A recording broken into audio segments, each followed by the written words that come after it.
Flight का समय हो गया भाई, है जल्दी करो। हो गया जी, तुमने टैक्सी बुलाई क्या? हाँ हाँ बुला लो। लाओ ये बैग मुझे दो। है नमस्ते शोभना जी, इस बार तो आपकी दिवाली विदेश में होगी, कब तक लौटने का इरादा है? 2 महीने तो लग ही जाएंगे। अब बेटे की शादी के बाद हम बहू के साथ पहली बार कोई त्योहार मनाने जा रहे हैं। पोता भी 5 बरस का हो गया, वो भी बार बार फोन करता है, दादा दादी आ जाओ आ जाओ। चलो बढ़िया है, दिवाली मनाकर खुशी खुशी लौटो, फिर मिलते हैं। शोभना और नरेंद्र का बेटा अरुण विदेश में नौकरी करता था। उसने देसी मूल की विदेशी लड़की से वही लव मैरिज कर ली थी। इस बार शोभना और नरेंद्र दिवाली पर अपने बेटा बहू के पास विदेश जा रहे थे। उनके बेटे का प्रमोशन हुआ था, इसलिए उनकी बहू कियारा ने इस बार दिवाली की एक बड़ी पार्टी का आयोजन रखा था। अरुण, तुम क्या करोगे एयरपोर्ट जाकर? माँ जी पापा जी कैब से आ जाएंगे, फिजूल में इतनी दूर लेने जाओगे? तुम्हें पार्टी के लिए और भी तो अरेंजमेंट्स देखने हैं। ठीक है, मैं पापा को फोन कर देता हूँ। हेलो पापा, आप लोग पहुंच गए तो एक काम करो, मुझे आने में समय लग जाएगा। आप एयरपोर्ट से बाहर निकलोगे तो आपको सामने ही कैब नजर आ जाएगी। आप घर का एड्रेस दे देना, मैंने आपको फोन पर भेज दिया। ओके, तो आराम से आ जाओगे आप। ठीक है बेटा, तुम चिंता मत करो, हम आ जाएंगे। हैं पहली बार शोभना और नरेंद्र विदेश आए थे। बच्चों को वो क्या ही कह सकते थे, इसलिए वो दोनों अपने आप ही किसी तरह घर तक पहुंचते हैं।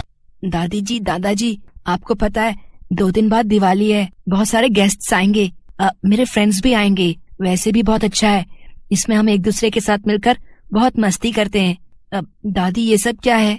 बंटी बेटा, तुम्हारी दादी दिवाली पूजन और दिवाली पर सजाने का सामान इंडिया से लेकर आई है। ओह, मैंने तो ये सब आज तक नहीं देखा दादाजी। ये क्या है दादाजी? ये मिट्टी के दिए हैं बंटी बेटा, और ये दिए जलाने का तेल। दिवाली के दिन ये मिट्टी के दिए जलाकर ही दिवाली मनाई जाती है। दिवाली के दिन इन दियों का विशेष महत्व है। पर दादी, ये दिए क्यों जलाए जाते हैं? वो इसलिए क्योंकि इस दिन। माँ जी, आप ये सब क्या उठा लाए हो? यहाँ विदेश में ये सब नहीं चलता। हमारे यहाँ दिवाली पर महंगी महंगी लाइट्स का यूज होता है। आप ये सब उठाकर अपनी अटैची में वापस रख दो, ये यहाँ नहीं चलता। माँ जी, पापा जी, माँ जी को समझा दीजिए, हम विदेश में अपने हिसाब से दिवाली मनाते हैं। शोभना की बात अधूरी रह जाती है क्योंकि कियारा बीच में ही टोक देती है। अब शोभना और नरेंद्र भी क्या करते, उन्हें बहू के हिसाब से विदेशी दिवाली मनानी थी, इसलिए वो चुप हो जाते हैं।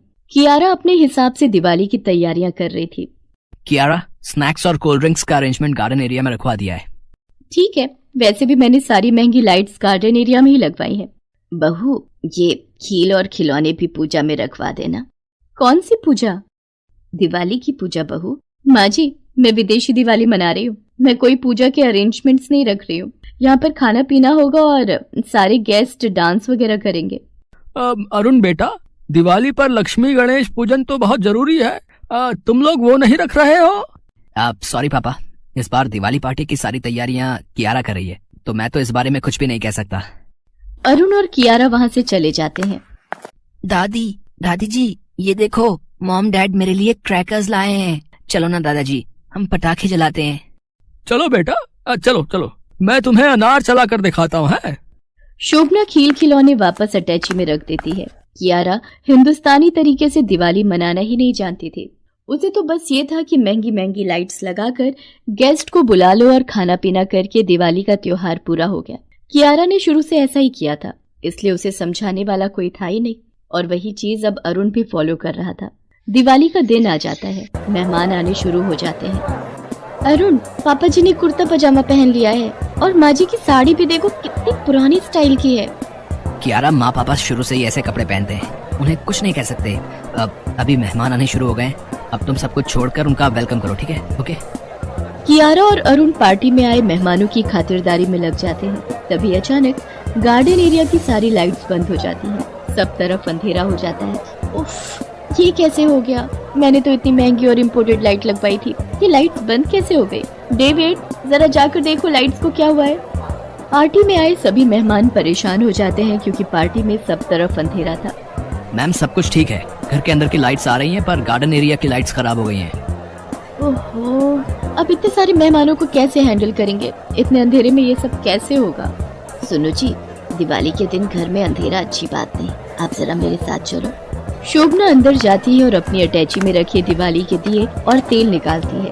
और थाली में सजाकर कुछ देर बाद वो बाहर आता है। कियारा बहू, तुमने गार्डन की लाइट्स जल्दी बंद करवा दी।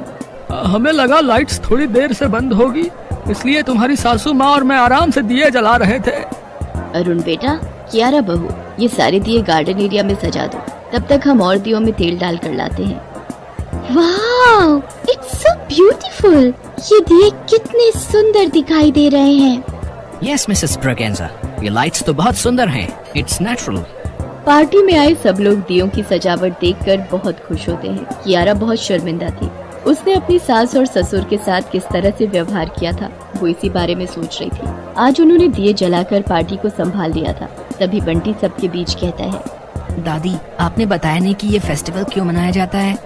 बंटी बेटा, क्योंकि इस दिन श्री रामचंद्र जी 14 वर्ष का वनवास काटकर वापस अयोध्या लौटे थे, इसलिए उनके स्वागत की खुशी में सभी नगर वासियों ने दिए जलाकर उनका स्वागत किया था। इसी खुशी में दिवाली का त्योहार मनाया जाता है और कोई भी शुभ कार्य शुरू करने से पहले भगवान गणेश की पूजा अनिवार्य है और साथ में देवी लक्ष्मी, जो धन और वैभव की देवी हैं, उनकी भी पूजा का बहुत महत्व है। इसीलिए दिवाली के दिन भगवान गणेश और माता लक्ष्मी की पूजा की जाती है।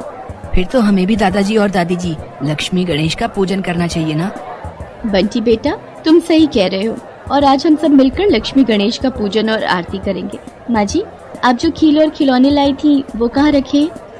कियारा की बातें सुनकर शोभना की आंखों में खुशी के आंसू आ जाते हैं। उसके पश्चात शोभना अपनी संस्कृति के हिसाब से दिवाली का पूजन और आरती करती है।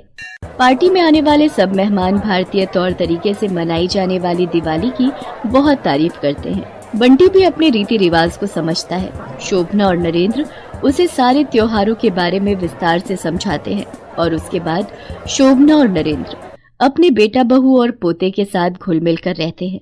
कियारा भी अपना व्यवहार बदल लेती है और कुछ दिन विदेश में रहकर शोभना और नरेंद्र खुशी खुशी इंडिया वापस लौट आते हैं।